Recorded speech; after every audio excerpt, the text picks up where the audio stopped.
The door creaks open, just a fraction. A heavy, unsettling odor spills into the hallway, a mix of decay, dust, and something sweet but wrong. Behind that door lives someone who has built a fortress, not of stone, but of squalor. They barricade themselves against a world they no longer trust. The world, in turn, looks away, unable to comprehend what it sees. Inside, the home is unrecognizable, newspapers stacked to the ceiling, pathways winding through piles of possessions, the floor buried under years of neglect. To outsiders, it's chaos, a health hazard, a fire risk. But for the person inside, this mess has its own logic, a strange order that keeps the world at bay. Help, when it comes, is rarely welcomed. Social workers and family are met with suspicion and anger. The person doesn't see a problem, they see an intrusion, a threat to the only world they control. Their anger is a shield, defending a kingdom built from isolation and loss. They are the ruler of this domain, unwilling to surrender their throne no matter the cost. This resistance is both baffling and heartbreaking. We expect people to want rescue from suffering, but here, suffering is fiercely guarded. These individuals aren't simply messy or lazy, they're trapped in a psychological storm. Their refusal of help isn't stubbornness, it's a symptom of deeper turmoil. The chaos outside is a mirror of the grief, loss, and loneliness raging within. Diogenes Syndrome, named after the Greek philosopher who shunned society, describes a severe behavioral disorder, not a chosen lifestyle. It's most common in older adults, but anyone can be affected. The syndrome is marked by extreme self-neglect, a total disregard for hygiene, nutrition, and health. Compulsive hoarding is another hallmark, with homes filled to the brim with rubbish and forgotten objects. This isn't collecting, it's a chaotic accumulation that makes living spaces uninhabitable. Social withdrawal is profound. People cut themselves off from friends, family, and community. They often lack shame or awareness about their living conditions, sometimes even expressing pride. This isn't simple defiance but a disconnect from social norms and reality.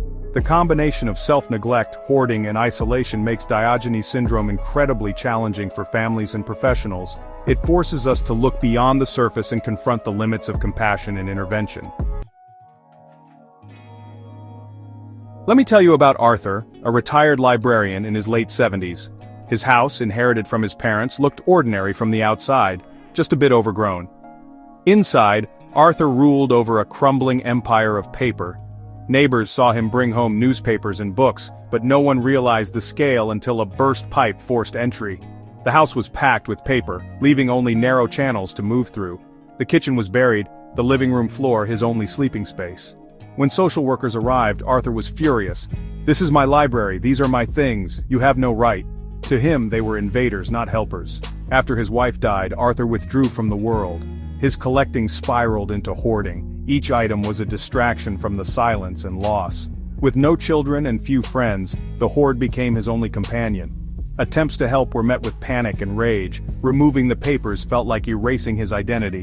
Arthur's story is a classic, tragic example of Diogenes Syndrome. It shows how grief and isolation can lead someone to fiercely defend even the most destructive environment. His resistance wasn't malice, it was the desperate defense of a man who had lost everything. The hoard was all he had left. Why does Diogenes Syndrome happen? It's rarely sudden, it's the end result of a long decline triggered by psychological, social, and physical factors. Profound grief is a common trigger. The loss of a spouse or loved one can strip away purpose and routine. Neglect starts subtly, missed meals, forgotten chores, then escalates. The home becomes a mausoleum, cleaning feels like erasing memories. Underlying mental conditions like dementia, depression, or OCD often play a role, affecting judgment and behavior. Social trauma and isolation are crucial. Many with the syndrome have always been reclusive, and a major loss pushes them into total withdrawal. As they retreat, their support network vanishes. The more they neglect themselves, the more they fear judgment, deepening their isolation. Neglect becomes both cause and consequence of their solitude. To understand Diogenes Syndrome, we must look past the mess and into the psychology behind it. The hoard is more than junk, it's a protective shell, a link to the past, and a timeline of memories. Each object holds meaning, making it painful to let go. The squalor becomes a defense, keeping others out, and giving a sense of control in a world that feels hostile. They can't control their grief or loneliness, but they can control their environment. Cleaning isn't just about tidying up, it feels like a violation, a stripping away of identity.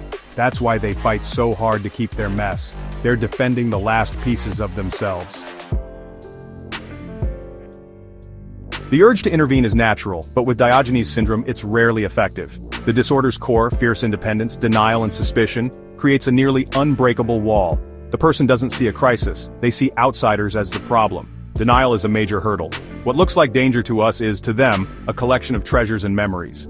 Attempts to help are often met with anger and accusations. Forced interventions can be traumatic, shattering their fragile sense of security and sometimes leading to rapid decline.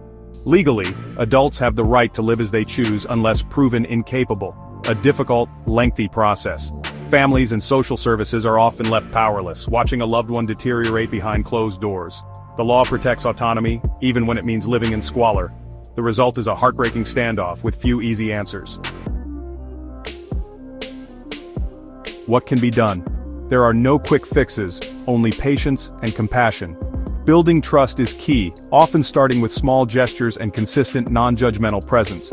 Treating underlying mental and physical health issues is crucial, but getting acceptance is a challenge. Interventions must be collaborative and gradual, focusing on harm reduction and involving the person in every decision. Respecting their connection to possessions helps preserve their sense of control. The most powerful tool is human connection, persistent, gentle companionship to counter loneliness. Success is slow and uncertain, but even small improvements matter. The real battle is not with the mess but with the desolation and loss inside. We want to thank you for coming over to the corner, the All Abilities Corner.